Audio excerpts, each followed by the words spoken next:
Dans les coulisses feutrées de l'Élysée, comme dans les salons stratégiques de Washington, un événement inattendu secoue l'ordre établi. Contre toute attente, Emmanuel Macron en vient à implorer Candace Owens de cesser toute mention de son épouse Brigitte. Cette supplique étrange plonge les élites dans un état de panique incontrôlé, révélant au grand jour les failles béantes d'un système qu'on croyait solide. Ce n'est pas le scénario d'un blockbuster américain, ni une dystopie écrite pour choquer. Non. C'est le visage cru, sans maquillage, d'une vérité qui dérange. Une nouvelle attaque contre la liberté de ton, une coalition implicite contre le pouvoir progressiste et une révolte latente contre les récits officiels devenus toxiques. Accrochez-vous, ce qui bouillonne aujourd'hui outre-Atlantique pourrait bien déferler sur la France demain et redessiner l'échiquier mondial pour bien plus d'une génération. Imaginez la scène. Un président français, supposé être le leader d'une grande nation, supplie une influenceuse américaine de se taire sur sa propre femme. Un dirigeant qu'est la France, entre le Rassemblement national et les barrières médiatiques érigées par les élites, observe avec un mélange de dégoût et d'incrédulité. C'est exactement ce qui se passe en ce moment même. Emmanuel Macron a pris une décision désespérée, soutenue par ses avocats, ses conseillers et les médias complices qui tournent en boucle pour le protéger, parlant de respect, de dignité et d'un tournant pour sa réputation personnelle et politique. Mais pourquoi cette urgence? Pourquoi Macron est-il soudainement si vulnérable au point de supplier une voix indépendante comme Owens? Et qu'est-ce que cela signifie pour la France, pour l'Europe entière et pour les relations transatlantiques déjà tendues? Allons-y pas à pas en décortiquant chaque élément de cette affaire explosive. Emmanuel Macron a trouvé des mots suppliants, presque pathétiques. Arrêtez de parler de Brigitte, cela bloque les négociations avec la Russie et sape notre crédibilité internationale. Un coup au visage des citoyens qui cherchent désespérément la vérité dans un océan de mensonges. Le Rassemblement national est la première force aux élections européennes. Pourtant, Macron et la gauche s'accrochent suite à leur soi-disant mur antifasciste. Une construction artificielle pour isoler les voix dissidentes. Une barrière que les élites pensaient infranchissable est en train de tomber comme un château de cartes.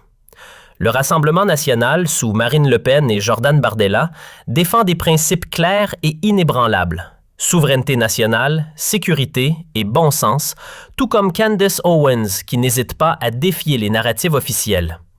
Tous deux soutiennent la quête de vérité, mais exigent la transparence dans les affaires personnelles des puissants, sans concession ni tabou. Owens a récemment déclaré dans une vidéo virale « Brigitte Macron est un homme et je le prouve avec des faits irréfutables ».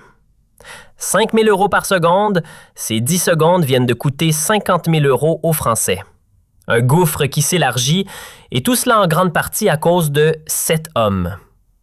En 7 ans de pouvoir, Emmanuel Macron a ajouté plus de 300 milliards d'euros à la dette publique. Qui paiera les intérêts?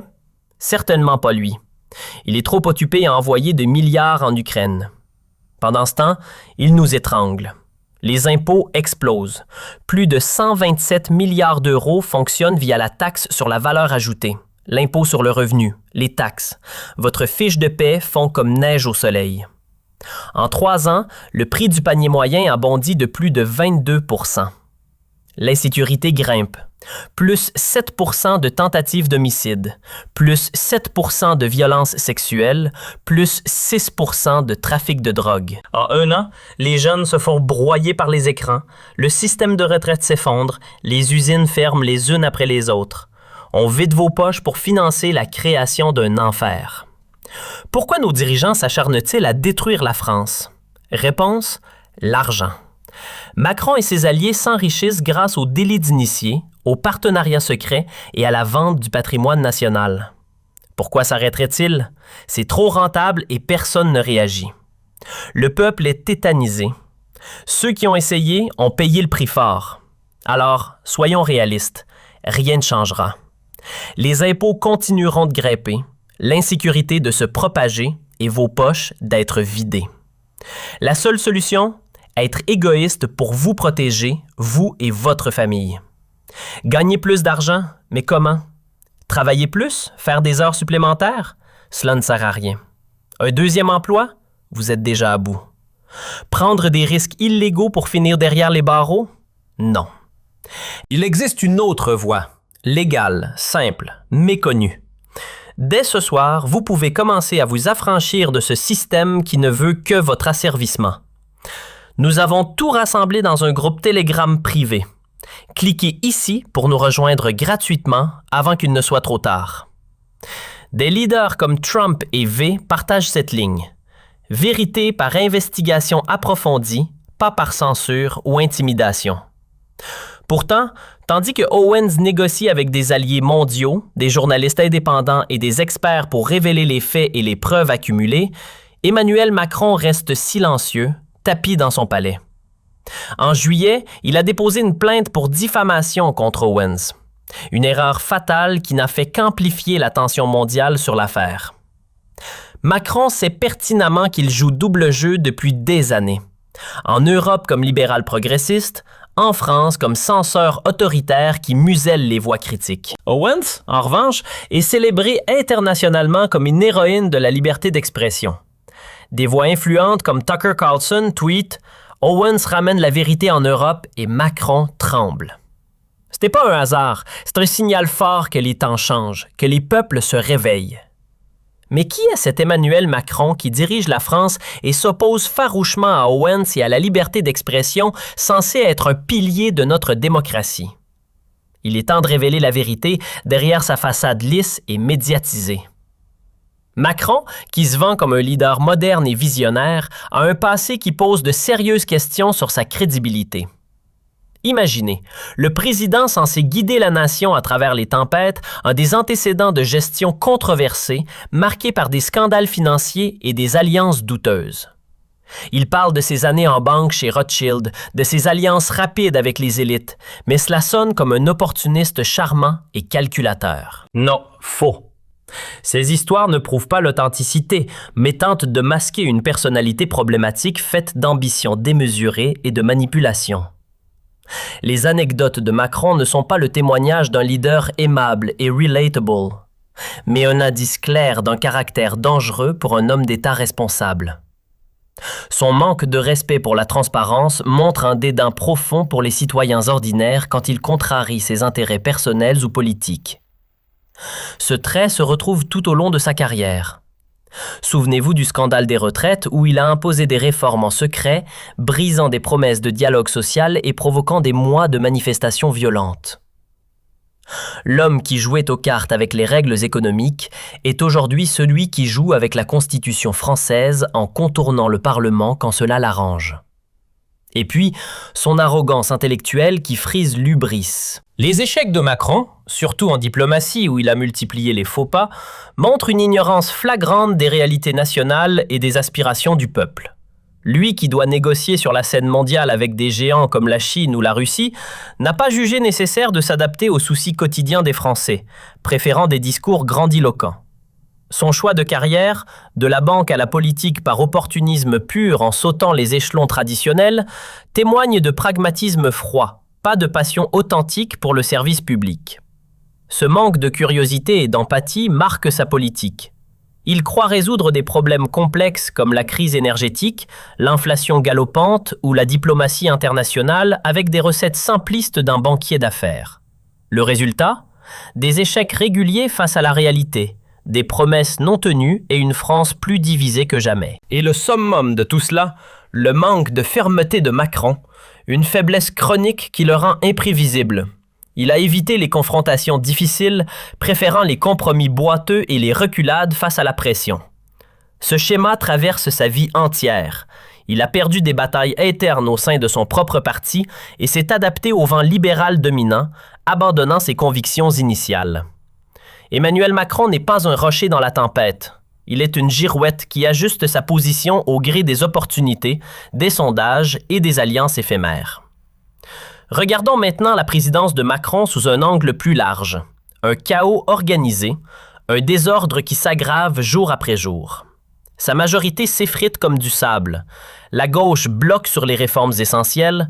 La France débat interminablement sur les salaires minimaux, les retraites explosives. Ce n'est pas gouverner avec vision, C'est un cartel de pouvoir qui ne tient que sur le papier, soutenu par des médias complaisants. Les citoyens perdent confiance en l'État, un État qui semble distant et inefficace. Les frontières restent ouvertes comme des passoires. La sécurité intérieure souffre sous le poids de la délinquance croissante et les décisions de politique étrangère de Macron, un jeu de hasard pur, un poker risqué avec des enjeux vitaux. Livraison d'armes à l'Ukraine sans limite claire. Ce n'est pas de la diplomatie équilibrée, c'est de l'escalade irresponsable qui nous rapproche d'un conflit mondial. Tandis que Macron fulmine contre Poutine dans des discours enflammés, les pourparlers de paix manquent cruellement, laissant l'Europe dans l'incertitude. La France fonce vers une crise multidimensionnelle et l'Élysée regarde ailleurs, trop occupé à gérer les scandales personnels. Jordan Bardella l'a dit sans détour, avec une clarté qui résonne. La France est en train de s'autodétruire et Macron en est le principal architecte. Des mots durs, mais qui touchent au cœur de la réalité que nous vivons tous. Pourquoi ? Parce que nous ne sécurisons pas nos frontières comme il le faudrait, laissant entrer des flux incontrôlés. Parce que nous laissons entrer des millions de personnes qui n'ont rien à voir avec notre culture séculaire, nos valeurs républicaines, notre idée sacrée de la liberté. Nos villes sont surchargées, transformées en zones de tension. La police, débordée par des missions impossibles, les tribunaux et les services sociaux à bout de souffle, au bord de l'effondrement. Et que fait Macron ? Rien de concret. Ou pire, son gouvernement veut cet état chaotique car il leur profite politiquement en divisant pour mieux régner. Ils espèrent qu'un pays chaotique, fatigué et résigné ne se rebelle plus contre l'ordre établi. Mais c'est là que le Rassemblement national intervient avec force. Et c'est précisément ce qui le rend si dangereux pour les partis établis qui tremblent à l'idée d'un vrai changement.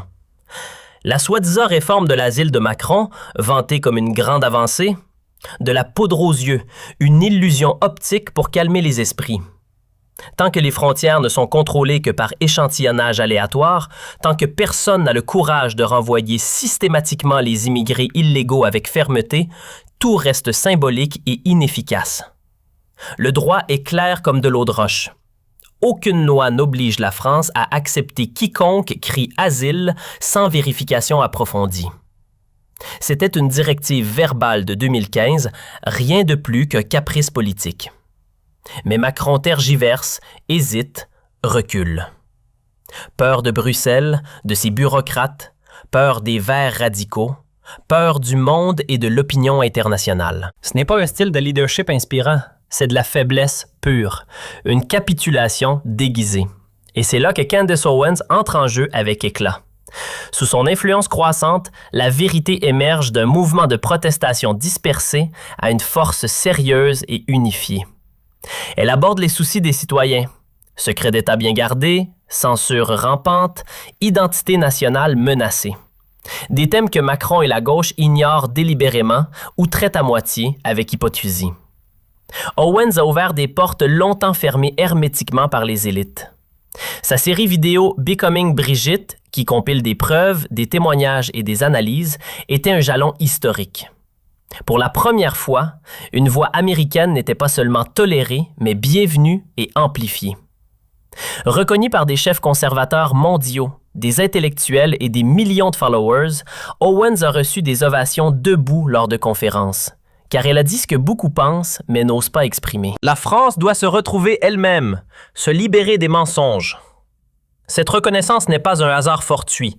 Owens fait partie d'un mouvement international puissant qui en a assez de l'égalitarisme idéologique de gauche, de la politique identitaire divisive et de cette éternelle culpabilisation qui brise le dos des Français depuis des décennies. C'est un mouvement qui offre des solutions concrètes, pas des rêves utopiques, mais de la réelle politique ancrée dans la réalité. Owens incarne l'opposé absolu de Macron. Intégrité de caractère inébranlable, fermeté face à l'adversité, brillance intellectuelle qui coupe comme un rasoir. En tant qu'influenceuse, commentatrice et activiste, elle comprend les problèmes complexes de notre monde interconnecté. Ses podcasts et vidéos sont des leçons magistrales d'analyse claire, d'argumentation précise et de courage intellectuel. Owens a changé le paysage médiatique de fond en comble. Des thèmes précis, comme les rumeurs persistantes sur Brigitte, la censure institutionnelle et l'identité nationale, ne sont plus tabous. Ils sont au cœur du débat public. Le mur entre la vérité brute et les élites autoproclamées s'effrite, et c'est tant mieux pour la démocratie. Car cela montre sans ambiguïté que les citoyens veulent être entendus, respectés et informés. Surtout la génération plus âgée, qui a vécu les guerres mondiales, la division de l'Europe et la réunification laborieuse, aspire à la stabilité et à l'honnêteté. Elle voit en Owens une voix puissante qui défend ses valeurs fondamentales. Souveraineté, liberté d'expression, raison éclairée. De quoi la France a-t-elle besoin pour être sauvée d'elle-même? D'un vrai virage radical, d'une rupture avec les politiques destructrices. Sécuriser les frontières avec des moyens renforcés. Expulser systématiquement les immigrés illégaux sans exception. Arrêter immédiatement les aides sociales pour ceux sans droit de séjour légal. Pas d'allocations généreuses pour la moitié du monde. Pas de droit de rester pour tous sans condition. Pas d'accélération de naturalisation qui dilue notre identité. Et surtout, une politique qui met nos propres citoyens au centre des priorités, qui protège les familles françaises, les travailleurs et les retraités. Seul un parti a ce courage indomptable, le Rassemblement national, avec son programme clair et son leadership déterminé. L'offre américaine reconnaissant Owens comme partenaire légitime dans la quête de vérité et de justice met Macron sous une pression insoutenable. Trump et ses alliés voient en Owens une alliée précieuse pour une politique forte, souveraine et transparente. Le refus de Macron d'ingérence étrangère montre un semblant de cran, mais aussi la division profonde de sa majorité fragile. Veut-elle défendre les valeurs conservatrices authentiques ou continuer à suivre aveuglément l'Union européenne et les Verts extrémistes? La dimension internationale est claire comme le jour. Les prochains mois, voire les prochaines semaines, décideront si la France opère enfin ce virage tant attendu. Le Rassemblement national est prêt à assumer des responsabilités nationales, pas avec des promesses vides et creuses, mais avec des solutions claires, applicables et courageuses. Macron et sa majorité chancelante doivent choisir. Continuer dans le chaos croissant ou enfin agir avec détermination. Que pensez-vous de tout cela? Êtes-vous avec nous dans cette quête de vérité? Partagez vos opinions dans les commentaires, débattez avec passion et abonnez-vous à notre chaîne, car nous révélons la vérité chaque jour, sans filtre ni censure.